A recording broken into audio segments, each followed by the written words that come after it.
નમસ્કાર વિદ્યાર્થી મિત્રો, હું છું પીએમ સર. શ્રી ગણેશ ક્લાસીસમાં દરેક વિદ્યાર્થીનું સ્વાગત છે. વિદ્યાર્થી મિત્રો, અત્યારે જે એમકોમ સેમિસ્ટર 2 એક્ઝામ ચાલી રહી છે અને વિદ્યાર્થી મિત્રો અત્યારે આપણે જે દાખલાની સિરીઝ છે કોર્પોરેટ ફિનાન્શિયલ રિપોર્ટિંગ, એના માટેનો જે આપણે પાર્ટ 3નો આ વિડીયો છે. અને વિદ્યાર્થી મિત્રો, જો તમે પાર્ટ 1નો વિડીયો ન જોયો હોય તો ફટાફટ તમે ડિસ્ક્રિપ્શન બોક્સમાં જાઓ. પાર્ટ 1 અને પાર્ટ 2 બંને વિડીયો તમને ત્યાં જોવા મળી જશે. પાર્ટ 1 છે એમાં આપણે unit number 2 financial statement analysis of interpretation, જે 20 માર્કનો દાખલો છે. આરામથી તમે જોશો તો આરામથી તમને આવડી જશે. એની અંદર જે કમ્પેરેટિવ મેથડ છે એટલે કે તુલનાત્મક પત્રક, જે બધા લોકોને આવડી જશે. ત્યાર પછી જે આપણે પાર્ટ 2નો વિડીયો છે એમાં આપણે ઇન્ફ્લેશન અકાઉન્ટિંગ, તો એના પણ દાખલા છે. સીપીપી મેથડ એટલે કે કરંટ પરચેસિંગ પાવર અને સીસીએ એટલે કરંટ કોસ્ટ અકાઉન્ટિંગ, એ બંને મેથડના દાખલા ગણાવેલા છે. તો વિદ્યાર્થી મિત્રો, અચૂકપણે તમે પાર્ટ 1 અને પાર્ટ 2 બંને ચેપ્ટર છે, આ જે બંને વિડીયો છે 20-20 ગુણના દાખલા છે, તો અચૂકપણે એકવાર તમે કવર કરી લેજો, જેથી કરીને તમારું જે સ્કોરિંગ માર્ક છે અને તમે આરામથી પાસ થઈ જશો. હવે વિદ્યાર્થી મિત્રો, આ આપણો પાર્ટ 3 છે અને હા, યુનિટ નંબર 4 છે. તો યુનિટ નંબર 4નું આપણે નામ જે છે value added accounting and reporting. તો આ જે ચેપ્ટર છે વિદ્યાર્થી મિત્રો, એમાં VAS એટલે વેલ્યુ એડેડ સ્ટેટમેન્ટ તમારે કવર કરવાનું છે. તો વિદ્યાર્થી મિત્રો, આ ટાઈપના દાખલા તમારે પરીક્ષામાં પૂછાતા હોય છે એટલા માટે. અને આ જે PYQ ક્વેશ્ચન છે એ તમને સોલ્વ પણ કરીને આપું છું. તો તમારે પણ વિદ્યાર્થી મિત્રો, જ્યારે હું દાખલાની સોલ્યુશન કરું છું ત્યારે તમારે પણ ગણતરી કરજો, એટલે જેથી કરીને તમને પણ આઈડિયા આવી જશે. હવે આપણે આ વિડીયોની જે શરૂઆત કરી છે, પરંતુ એ પહેલાં તમારે કયા કયા દાખલા પૂછાઈ શકે છે અને કયા પ્રકારના તમને એક્ઝામ્પલ વધારે આવતા હોય છે, તો એ ટાઈપના દાખલા આપણે આવરી લઈએ છીએ. અને હા, આ વિડીયોનો તમારા માટે ફક્ત અગત્યનો છે, તો તમે અંત સુધી જોતા રહેજો. હવે વિડીયોની શરૂઆત કરીએ તે પહેલાં આપણે આ વિડીયો પર 200 લાઇકનું ટાર્ગેટ છે. તો જેને લાઇક ન કરી હોય તો જરૂરથી લાઇકનું બટન દબાવી દેજો અને જરૂરથી પોતાની એક લાઇક આપી દેજો. જો તમે ચેનલ પર નવા આવેલા હોય અને જો તમને ખબર ના હોય તો સૌરાષ્ટ્ર યુનિવર્સિટીના સૌથી વધારે સબસ્ક્રાઈબર આવેલા છો. 2300થી વધારે વિદ્યાર્થીઓ આપણી સાથે જોડાયેલા છે. તો તમે શેની રાહ જોવો છો? નીચેનું સબસ્ક્રાઈબનું બટન દબાવી અને અમારી સાથે જોડાઈ જાઓ વિદ્યાર્થી મિત્રો. કારણ કે આપણે જ્યારે વિડીયો મૂકીએ છીએ તો ઘણા બધા વિદ્યાર્થીઓને આમાં યુઝફુલ થાય છે. અને હા, ઇતિહાસ તેની સાક્ષી કરે છે. કારણ કે આપણે જ્યારે 2022થી શરૂઆત કરી હતી વિડીયો બનાવવાની એમકોમના, તો એ વિદ્યાર્થીઓને કામમાં લાગ્યું હતું. 23માં પણ વિદ્યાર્થીઓને કામમાં લાગ્યું હતું. 24માં જે લોકોએ પરીક્ષા આપેલી હતી એને પણ કામમાં લાગ્યું હતું અને તમને પણ ખૂબ જ કામમાં લાગશે. આ એ ટાઈપના દાખલા તમને જોવા મળે છે. નેક્સ્ટ વાત કરીએ વિદ્યાર્થી મિત્રો. અને હા, હવે તમારે આ જે સેમિસ્ટર કમ્પ્લીટ થશે ત્યાર પછી એમકોમ સેમિસ્ટર 3 છે, એમાં તમારે સબ્જેક્ટ સિલેક્શન આવશે. તો વિદ્યાર્થી મિત્રો, સબ્જેક્ટ સિલેક્શનનો પણ એક વિડીયો છે, હું તમને પ્રોવાઈડ કરીશ, તો અચૂકપણે એ પણ તમે એકવાર ખાસ કવર કરજો. અને જો તમે ટેલિગ્રામ ચેનલમાં ન જોડાયા હોય તો એમાં પણ તમે જોડાઈ જજો, કારણ કે ડિસ્ક્રિપ્શન બોક્સની અંદર તમને ટેલિગ્રામ ચેનલની લિંક આપેલી છે. અને હા, ત્યાંથી તમને આ ટાઈપના દાખલા છે એનું પણ તમને આ જે રકમ છે એ બધી મળતી રહેશે. અને વિદ્યાર્થી મિત્રો, તમે જ્યારે સબ્જેક્ટ સિલેક્શન કરો છો તો ઉતાવળ ન કરતા કયા પ્રકારનું સબ્જેક્ટ સિલેક્શન કરવું એ તમને ખબર હોવી જોઈએ. તો વિદ્યાર્થી મિત્રો, હવે આપણે વિડીયોની શરૂઆત કરી. અને જે દાખલો છે અહીંયા તમને આપેલો છે, એક દાખલો છે PYQનો. PW લિમિટેડના નીચે આવેલા આવક અને ખર્ચ પત્રક પરથી મૂલ્યવૃદ્ધિનું પત્રક તૈયાર કરો. મૂલ્યવૃદ્ધિ પત્રક તમારે બનાવવાનું છે. એમાં વેચાણ તમને 60 લાખ આપેલું છે. ત્યાર પછી બાદ માલ સામાન, એમાં વેચાણના તમારે તો જે 60 લાખ છે ને વિદ્યાર્થી મિત્રો, એને તમારે ટકાવારી કરવાની છે 30%. એટલે 6 તરીને 18 કરશો એટલે 18 લાખ આવી જશે વિદ્યાર્થી મિત્રો. તો ખાસ આ બધું યાદ રાખજો, જો હું જે બોલતો જાઉં છું. ત્યાર પછી મજૂરીના 20% કરવાના છે. એટલે જો કાઉન્સમાં લખ્યું છે વેચાણ, તો વેચાણના તમે કરી નાખો. તો વેચાણ કેટલું છે? 60 લાખ. 60 લાખ છે 6 દૂને 12, એટલે લગભગ થઈ જશે 12 લાખ રૂપિયા. ત્યાર પછી સેવાની ખરીદી, પછી ઘસારો અને વ્યાજ, આ બધામાં વેચાણના 10% કરવાના છે.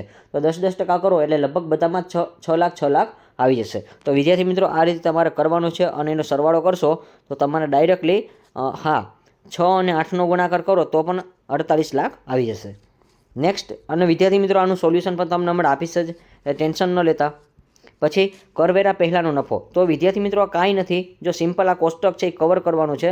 તમારી પાસે જે 60 લાખ રૂપિયા હતા એમાંથી તમે આ જે 48 લાખ છે એ બાદબાકી કરી નાખો. તો 60માંથી તમે 48 બાદ કરશો એટલે તમને રકમ મળશે કરવેરા પહેલાંનો નફો. કેટલો મળશે? તો કે 12 લાખ. અને કરવેરા તો કરવેરો કેટલો છે તો 60%, તો 60% કરી નાખો તો 12/6, તો 12/6 કેટલા થશે વિદ્યાર્થી મિત્રો 72, એટલે 7,20,000. અને કરવેરા બાદનો નફો, તો જે તમારે 12 લાખ આવ્યા છે એમાંથી તમારે આ જે 60% રકમ આવી છે 7,20,000 એ બાદ બાકી કરવાની છે, એટલે તમને મળશે 4,80,000. અથવા તો તમે 40% ધાર નાખો તોય ચાલે, કારણ કે 40% એટલે 4, તો 12 4 ને 48. અને હા 4,80,000 આવ્યા છે એમાંથી તમારે 30,000 બાદ કરવાના છે, એટલે 30 નહીં 3 લાખ છે, તો 4,80,000 છે એમાંથી તમે 3 લાખ બાદ કરશો એટલે તમને મળશે 1,80,000. એને કહેવાશે રાખી મૂકેલી કમાણી. શું કહેવાશે? રાખી મૂકેલી કમાણી. ઓલરેડી તમને લખીને જ આપ્યું છે એટલા માટે. ચલો વિદ્યાર્થી મિત્રો, આ ટાઈપનો દાખલો છે એ પહેલાં ગુજરાતીમાં મેં તમને સમજાવેલો છે, અને આખો દાખલો છે એ ખૂબ જ ઇઝી દાખલો છે. હવે જે લોકો ઇંગ્લિશ મીડિયમમાં છે એને પણ બતાવી દઉં. Prepare the value additional statement from the following income statement of PW. હવે અહીંયા તમને સેલ્સ આપેલું છે 16 લાખ રૂપીસ, એમાંથી લેસ કરવાનું છે કોસ્ટ ઓફ મટીરિયલ, એમાં સેલ્સની રકમ લેવાની છે. ત્યાર પછી વેજીસ છે એમાં પણ સેલ્સ લેવાનું છે, અને તો આ બંનેમાં સેલ્સ જ લેવાનું છે. તો તમારે જો અહીંયા 6 લાખ, આ જે 60 લાખ આપેલા છે એના 30% કરશો એટલે તમને આરામથી તમને મળશે 18 લાખ. વળી પાછા તમે 20% કરશો એટલે 6 દુ ને 12 એટલે આવશે 12 લાખ રૂપિયા. અને ત્યાર પછી કોસ્ટ ઓફ વેરિએશન, ડેપ્રિસિએશન અને ઇન્ટરેસ્ટ આ બધામાં સેલ્સની રકમ જ લેવાની છે, એટલે 60 લાખ જે આપેલા છે એને 10% કરી નાખો એટલે તમારે જે 10% છે ને એ બધામાં 6 લાખ આવશે.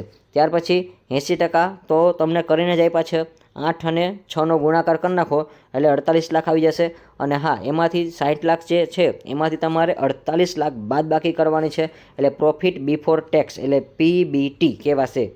તમને 12 લાખ મળેલા છે, ટેક્સ એના ઉપરથી 60% કરવાનો છે એટલે તમને મળશે વિદ્યાર્થી મિત્રો અહીંયા 60% કરી નાખજો તો તમને મળશે 12,6,72 એટલે 7,20,000. એમાંથી તમારે જે 7,20,000 છે એ 12 લાખમાંથી બાદ કરવાના છે. 12 લાખમાંથી તમે 7,20,000 બાદ કરશો એટલે તમને મળશે 4,80,000. અને ત્યાર પછી તમારે 3 લાખ રૂપિયા ડિવિડન્ડના આપેલા છે, અને હા જે 4,80,000 તમને મળ્યા છે એમાંથી તમારે બાદબાકી કરવાની છે, એટલે તમને રિટેન અર્નિંગ મળી જશે 1,80,000. વિદ્યાર્થી મિત્રો આ દાખલાનું સોલ્યુશન પણ તમને આપી જ દઉં છું, એટલે તમે ટેન્શન ન લેતા. અને હા સાથે ગુજરાતીમાં પણ લખેલું જ છે. તો વિદ્યાર્થી મિત્રોની કોમેન્ટ હોય છે કે અમને ઇંગ્લિશની સાથે ગુજરાતીમાં પણ સોલ્યુશન આપો. તો prepare the value addition statement, તો સેમ ટુ સેમ જ રકમ છે વિદ્યાર્થી મિત્રો મારી પાસે પણ. આજે 6 લાખ છે, ત્યાર પછી 30%, 20%, 10%, 10%, તો બેઠી રકમ જ છે વિદ્યાર્થી મિત્રો. હવે આ જે દાખલો છે એ મોસ્ટ ઇમ્પોર્ટન્ટ છે, ટકાવારીવાળો છે. તો જો શરૂઆતમાં મેં વર્કિંગ નોટ કરેલી છે કોસ્ટ ઓફ મટીરિયલ એટલે કે માલ સામાન પડતર, જે અહીંયા 6 લાખ લીધા છે, પરંતુ ભૂલ છે વિદ્યાર્થી મિત્રો અહીંયા 60 લાખ આવશે. અહીંયા પ્રિન્ટ મિસ્ટેક છે એટલે ભૂલ ન કરતા તમે, તમારે અહીંયા 60 લાખ લેવાના છે, મેં 6 લાખ લીધા છે એટલે. ચલો તો અહીંયા તમે ભૂલ છે એટલે તમે 60 લાખ જ ગણજો. 60 લાખના તમારે 30% કરવાના છે, 20% કરવાના છે, 10%, 10%, 10%. બસ એ 5 જ વસ્તુ તમારે અત્યારે ધ્યાનમાં લેવાની છે. 6 નંબર તમે ધ્યાનમાં ન લેતા, ટેક્સ તમને હજી આપેલો નથી. તો વિદ્યાર્થી મિત્રો આવી જાય તમારી પાસે 5 વિગત છે. કઈ cost of material, veggies, cost of service, depreciation, interest, આ 5 વસ્તુ છે. એ જ 5 વસ્તુ સેમ તમને ગુજરાતીમાં પણ બતાવી જ દઉં વિદ્યાર્થી મિત્રો. અને હા તમે આનો દાખલો છે એ ગણતરી તમે સાથે કરી શકો છો.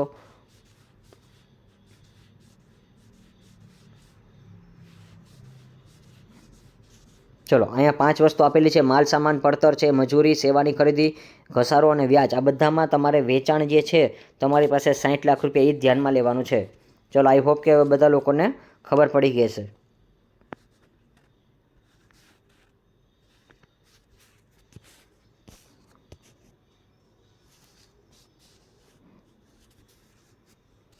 ચલો તો નેક્સ્ટ આપણે આગળ ગણતા જઈએ. આજની વર્કિંગ નોટ છે વિદ્યાર્થી મિત્રો. તો વર્કિંગ નોટ તમે ન કરો તો ચાલે, જો તમને ડાયરેક્ટ આવડી જાય તો તમે ડાયરેક્ટ પણ કરી શકો છો. ચલો આ જે આપણી રકમ હતી વિદ્યાર્થી મિત્રો એના ઉપરથી એને હા આ આખું બેઠું કોષ્ટક તમે લખી નાખો ને પરીક્ષામાં તો પણ તમને માર્ક મળી જશે વિદ્યાર્થી મિત્રો. હવે અહીંયા તમારે 6 નંબર, 7 નંબર, 8 નંબર એ પણ સમજાવી જ દઈશ વિદ્યાર્થી મિત્રો, ટેન્શન ન લેતા. હવે સેલ્સ તમને આપેલું છે 6, અહીંયા 60 લાખ જ આપેલું છે વિદ્યાર્થી મિત્રો. તો અહીંયા 18 લાખ, 12 લાખ, 6 લાખ, લાખ, 6 લાખ, 6 લાખ આ જે તમને રકમ આપેલી છે કોસ્ટ ઓફ મટીરિયલ એટલે કે માલ સામાન, પડતર જો ગુજરાતીમાં લખેલું છે, વેજીસ એટલે મજૂરી, કોસ્ટ ઓફ સર્વિસ એટલે સેવાઓની ખરીદી, ડેપ્રિસિએશન એટલે ઘસારો, ઇન્ટરેસ્ટ એટલે વ્યાજ, આ બધાનો સરવાળો કરશો એટલે 48 લાખ આવશે. એટલે કુલ કહેવાશે ટોટલ સરવાળો આવ્યો. એમાંથી આવકવેરા પહેલાંનો નફો એટલે PBT, પ્રોફિટ બિફોર ટેક્સ, એટલે તમારે બાદબાકી કરવાની છે. કઈ રીતે? તો કે 60 લાખ છે એમાંથી તમારે 48 લાખ બાદ કરવાના છે એટલે તમને મળશે 12 લાખ. ચલો હવે એના ઉપરથી તમારે ટેક્સ કરવાનો છે, તો ટેક્સ કરો તો 60% કરવાના છે. બાદમાં ટેક્સ કરવેરો તમારે 60% કરવાનો છે. કેના? તો કે 12 લાખ જે તમારી પાસે રકમ આવી, 12 છીને 12 છક 72 એટલે 7,20,000. નેક્સ્ટ આવકવેરા પછીનો નફો એટલે PATનો મિનિંગ થશે આવકવેરા પછીનો નફો. અહીંયા કાઉન્સમાં લખેલું છે 12 લાખમાંથી તમારે 7,20,000 બાદ કરવાના છે એટલે 4,80,000 મળશે. અને ત્યાર પછી ડિવિડન્ડ, તો ડિવિડન્ડ તમને આપેલું છે વિદ્યાર્થી મિત્રો 3 લાખ રૂપિયા જે રકમમાં છે. અને રિટેનિંગ અર્નિંગ એટલે રાખી મૂકેલ કમાણી જે તમને મળશે 4,80,000માંથી 3 લાખ બાદ કરશો એટલે 1,80,000 મળશે. અહીંયા આ દાખલો છે એ તમારો કમ્પ્લીટ થાય છે વિદ્યાર્થી મિત્રો. આઈ હોપ કે તમને બધાને આ દાખલાની ખબર પડી ગઈ છે. તો વ્યવસ્થિત તમે એકવાર સ્ક્રીનશોટ લઈ લેજો અને આ દાખલાની એકવાર તમે ગણતરી કરજો વિદ્યાર્થી મિત્રો. અને વિદ્યાર્થી મિત્રો આ વર્કિંગ નોટ છે તમે ન કરો તો ચાલે. અને હા, અહીંયા મેં ભૂલ કરી છે, તમે ભૂલ ન કરતા. આ જે 6 લાખ છે ત્યાં 60 લાખ લેવાના છે વિદ્યાર્થી મિત્રો, કારણ કે વેચાણની કિંમત છે એ તમારે ધ્યાનમાં લેવાની છે. અને વેચાણની કિંમત અહીંયા જુઓ સેલ્સ કેટલો છે, 60 લાખ છે. ચલો આઈ હોપ કે તમને આ દાખલો છે એ કમ્પ્લીટલી હવે ખબર પડી ગઈ છે. નેક્સ્ટ આપણે દાખલો જોઈએ વિદ્યાર્થી મિત્રો. બંને દાખલા છે એ ખૂબ જ ઇઝી હોય છે વિદ્યાર્થી મિત્રો, પરંતુ પર્સન્ટેજવાળા દાખલા ખાસ તમે ગણજો, એમાંથી તમારે માર્ક છે એ કમ્પ્લીટલી કવર થઈ જશે.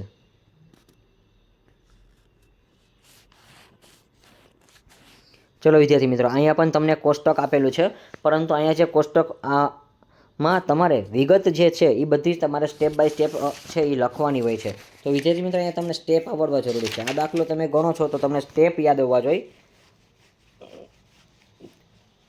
અને અહીંયા તમારે ક્રિએશન વેલ્યુ અને યુઝિંગ વેલ્યુ આ બે વેલ્યુ તમારે ફાઇન્ડ આઉટ કરવાની હોય છે.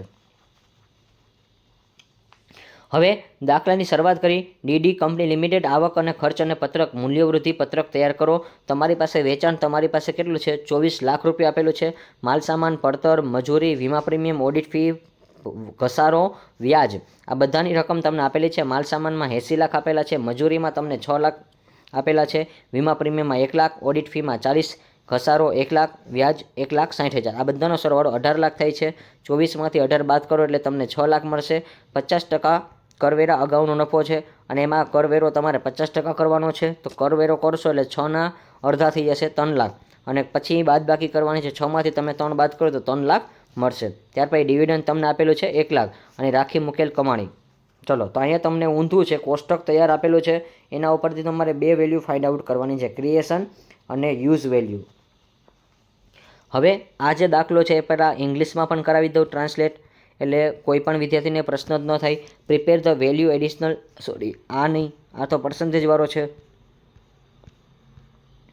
તો prepare the value additional statement from the following income statement of DD limited. Particular તમને રકમ આપેલી છે, સેલ્સ આપેલું છે 24 લાખ. અહીંયા લેસ તમારે કોસ્ટ ઓફ મટીરિયલ કરવાનું છે 8 લાખ રૂપિયા એટલે 1 લાખ રૂપિયા, veggies 6 lakh, insurance premium 1 lakh, audit fee 40,000, depreciation 1 lakh, interest 1,60,000. Total અહીંયા બધા લેસ ખર્ચા છે એમાં 80 લાખ આવશે, 18 લાખ એટલે 18 લાખ રૂપિયા આવશે. એના ઉપર 50% ટેક્સ કરવાનો છે એટલે 50% પહેલાંનો છે, એટલે હજી એમાં ટેક્સ નથી લાગ્યો 6 લાખ.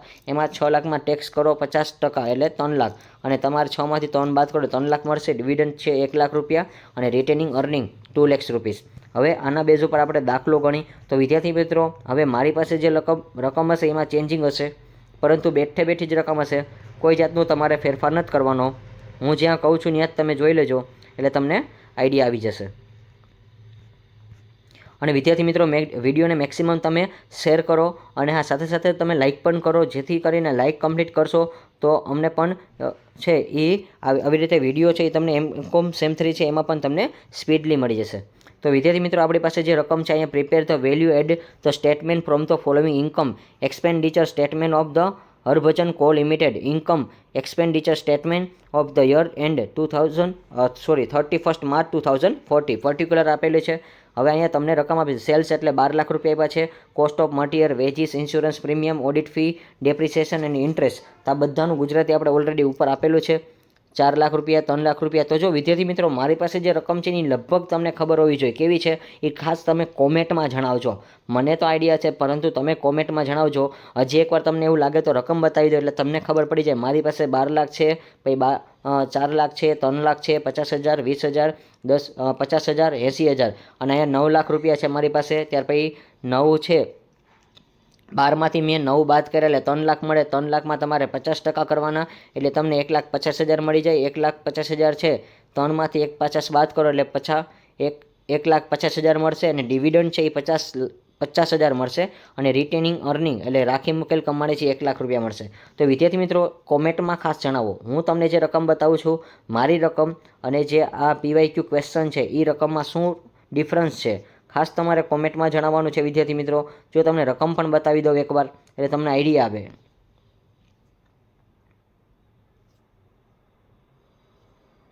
ચલો વિદ્યાર્થી મિત્રો, તમે ખાસ કોમેન્ટમાં જણાવજો મારી પાસે જે રકમ છે અને હા કેટલા વિદ્યાર્થીઓના દાખલો છે આવડી જાય છે એ પણ તમે ખાસ કોમેન્ટમાં જણાવજો.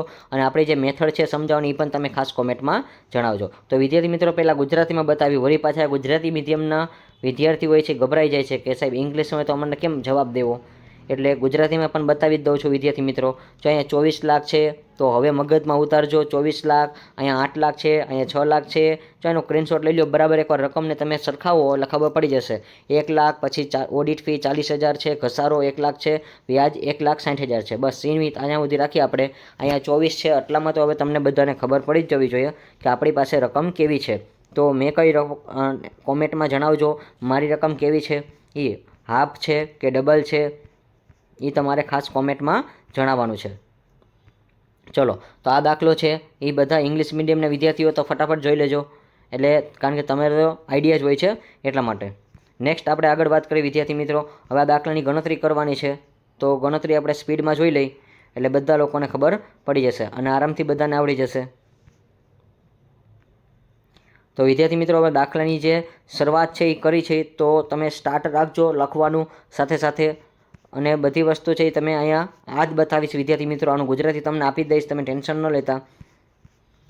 હવે અહીંયા મેં કોષ્ટક બનાવ્યું છે, the statement of the value 31 March 2040, ઉમરાયેલી મૂલ્યની રચના, ક્રિએશન ઓફ વેલ્યુ. તો અહીંયા તમારે બે વસ્તુ લેવાની છે, રોમન નંબર 1 ને રોમન નંબર 2.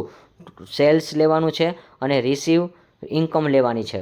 તો અહીંયા કુલ વેચાણ લેવાનું છે, તો કુલ વેચાણ આપણી પાસે 12 લાખ હતું. રિસીવ એટલે આવક પ્રાપ્તિ આપણી પાસે છે નહીં, તો આ 12 લાખ છે વિદ્યાર્થી મિત્રો. ક્યાંથી હવે તમને ખબર જ છે, આપણી પાસે જે સેલ્સ છે 12 લાખ એ જ લેવાનું છે. અહીંયા આપણે કોઈ વધારાની ઇન્કમ આપણે પાસે છે નહીં, એટલે ધ્યાનમાં નહીં લેવાની. ત્યાર પછી તમારે બાદ કરવાના છે, તો માલ સામાનના પડતર. માલ સામાન પડતર છે એ 4 લાખ રૂપિયા છે, એટલે cost of goods and service 4 lakh રૂપિયા છે. માલ cost of goods cells and service 4 lakh છે. અને હા, ત્યાર પછી વધારાના જે અન્ય સેવાકીય ખર્ચા છે એ આપેલા છે. તો સર્વિસના ખર્ચામાં વીમા પ્રીમિયમ આપેલું છે 50,000 અને ઓડિટ ફી છે એટલે એ આપણી પાસે 20,000 છે. આ બેનો સરવાળો કરો એટલે 70,000 આવશે. અને બધી વસ્તુ બતાવી દઉં છું વિદ્યાર્થી મિત્રો કે કોસ્ટ ઓફ ગુડ્સ સોલ્ડ, તો એ જે 4 લાખ રૂપિયા છે વિદ્યાર્થી મિત્રો, કોસ્ટ ઓફ મટીરિયલ એને ગુડ્સ જ કહેવાશે. તો કોસ્ટ ઓફ મટીરિયલ છે એટલે કે માલ સામાનની પડતર 4 લાખ રૂપિયા આપેલી છે. અને ત્યાર પછી પ્રીમિયમ જે છે 50,000 છે અને ઓડિટ ફી છે એ 20,000 છે. ચલો વિદ્યાર્થી મિત્રો, અહીંયા જે એ તમને આશા રાખું છું કે ખબર પડી ગઈ હશે. એ બે વેલ્યુ આપણે કટ આઉટ કરશું. હવે 12 લાખ છે એમાંથી તમારે 4,70,000 છે એ બાદ કરવાના છે. એ કેમ આવ્યા એ ખબર જ છે વિદ્યાર્થી મિત્રો. અહીંયા બતાવેલું છે 12 લાખમાંથી 4,70,000 બાદ કરો એટલે 7,30,000 મળશે. એને કહેવાશે કે ક્રિએશન ઓફ વેલ્યુ એડેડ. ચલો, હવે પાછી નીચે તમારે યુઝિંગવાળી વેલ્યુ ફાઇન્ડ આઉટ કરવાની છે, એટલે ઉપયોગવાળી વેલ્યુ. તમે કઈ રીતે ઉપયોગ કરો, તેમાં વર્કર લેવાના છે. ગવર્નમેન્ટ એટલે ટેક્સ થશે વિદ્યાર્થી મિત્રો, કરવેરા. તો વેજીસ એટલે મજૂરી થશે અને ટેક્સ એટલે કરવેરો થશે. તો 3 લાખ અને 1,50,000. તો વિદ્યાર્થી મિત્રો, અહીંયા બતાવી દઉં છું રકમ 3 લાખ રૂપિયા છે. વેજીસ એટલે મજૂરી થશે અને ટેક્સ એટલે વેરો. તો વેરાની રકમ પણ તમે ખાસ જોઈ લેજો. ચલો વિદ્યાર્થી મિત્રો, તો જો અહીંયા વેજીસની આપણી પાસે 3 લાખ રૂપિયા એ અહીંયા લેસ કરેલી છે અને નીચે જો ટેક્સ લખેલો છે. અહીંયા જે ગવર્નમેન્ટ ટેક્સ છે એ તમારે જે 3 લાખ લેખા ને એના પછીના જે 50,000 છે ને 1,50,000 એ તમારે લેવાના છે. એને ટેક્સેશન કહેવાશે. ટેક્સેશન એટલે વેરો થશે. 1,50,000 ત્યાંથી આવ્યા છે. એટલે વિદ્યાર્થી મિત્રો ખાસ યાદ રાખજો. ત્યાર પછી નેક્સ્ટ આપણે જોઈ એના પછી કોસ્ટ ઓફ અધર સર્વિસ એ તો આપણે કમ્પ્લીટ છે. ત્યાર પછી આજે ફાઇનાન્સિયર, તો ફાઇનાન્સિયરમાં ઇન્ટરેસ્ટ અને ડિવિડન્ટ આવશે, એટલે વ્યાજ અને ડિવિડન્ટ. તો વ્યાજ અને ડિવિડન્ટ છે આપણી પાસે કેટલું છે 80,000 ને 50,000. તો 80,000 ને 50,000 વિદ્યાર્થી મિત્રો ઇન્ટરેસ્ટ અને ડિવિડન્ટ જોઈ લ્યો ક્યાંથી રકમ આવે છે. ખાલી તમારે મૂકવાની છે. તો અહીંયા ઇન્ટરેસ્ટ છે, અહીંયા 80,000 જો અહીંયા આપેલા છે લખેલું છે ઇન્ટરેસ્ટ એટલે વ્યાજ થશે. અને ડિવિડન્ટ છે એ PATની નીચે છે વિદ્યાર્થી મિત્રો. PAT નીચે જે ડિવિડન્ટ છે 50,000 એ તમારે લેવાનું છે. અને ડિવિડન્ટ છે એ ઇંગ્લિશ વર્ડ છે અને ગુજરાતી વર્ડ છે, સેમ જ છે. અને ત્યાર પછી અર્નિંગ ઇન બિઝનેસ આપણે શોધવાનું છે. Retaining earning business. Retaining earning business વિદ્યાર્થી મિત્રો તમારે એમાં બે વસ્તુ આવશે. ડેપ્રિસિએશન એટલે ઘસારો થશે, અને રિટેનિંગ અર્નિંગ એટલે રાખી મૂકેલ કમાણી. તો આપણી પાસે ઘસારો અને રાખી મૂકેલ કમાણી. ચલો એની પણ રકમ બતાવી જ દઉં છું. અને વિદ્યાર્થી મિત્રો સરવાળો ને એ બધું હવે તમે આઈથે કરતા જાઓ તો એ તમને આવડી જાય છે. ઓલરેડી જવાબમાં આપેલું છે. તો ડિવિડન્ડ આપણી પાસે કેટલું છે વિદ્યાર્થી મિત્રો 50,000. અને રિટેનિંગ અર્નિંગ કેટલી છે 1 લાખ. ચલો એટલે રિટેનિંગ અર્નિંગ એટલે રાખી મૂકેલ કમાણી. ચલો ગુજરાતીમાં પણ લખેલું છે એટલે તમે લખી જ શકો છો વિદ્યાર્થી મિત્રો. અને હા અહીંયા જે 8 અને 5 છે એ સરવાળો કરો એટલે 1,30,000 આવશે. અને અહીંયા તમારે બેનો સરવાળો 1.5 લાખ. હવે આનો સરવાળો કરવાનો છે જો રોમન 1, 2, 3 ને 4 એટલે કયા આ 3 લાખ આપેલા છે, 1,50,000, 1,30,000 અને 1,50,000. આ બધાનો સરવાળો કરો તો પહેલાં 3 લાખ અને નીચે આ જે 1.5 લાખ છે એટલે 3 લાખ ને 3 6 થશે. 6 ને 1 7, 7 લાખ ને 30,000. તો અહીંયા તમે ઉપયોગમાં જે વેલ્યુ લીધી છે એ છે. તો અહીંયા તમારો દાખલો છે એ કમ્પ્લીટલી થાય છે વિદ્યાર્થી મિત્રો. હવે આ વિડીયોને તમારે મેક્સિમમ શેર કરવાનો છે. અને વિદ્યાર્થી મિત્રો ખાસ કોમેન્ટ કરવાનું ભૂલતા નહીં કે આ વિડીયો તમને કેવો લાગે છે સમજવામાં. અને હા સાથે સાથે આ મેક્સિમમ વિડીયો તમે શેરિંગ કરજો. અને હા આવી જ રીતે આપણે નવા વિડીયોના નવા ટોપિક સાથે મળતા રહીશું. અને હા તમને થિયરીના ક્વેશ્ચન પણ છે એ પણ તમને થોડીક જ વારમાં અડધી કલાકની અંદર મળી જશે. એટલે 5, 5:30 પહેલાં તમને એ પણ વિડીયો પ્રોવાઈડ કરી દેવામાં આવશે. Like this video, share this video, follow with Shri Ganesh classes.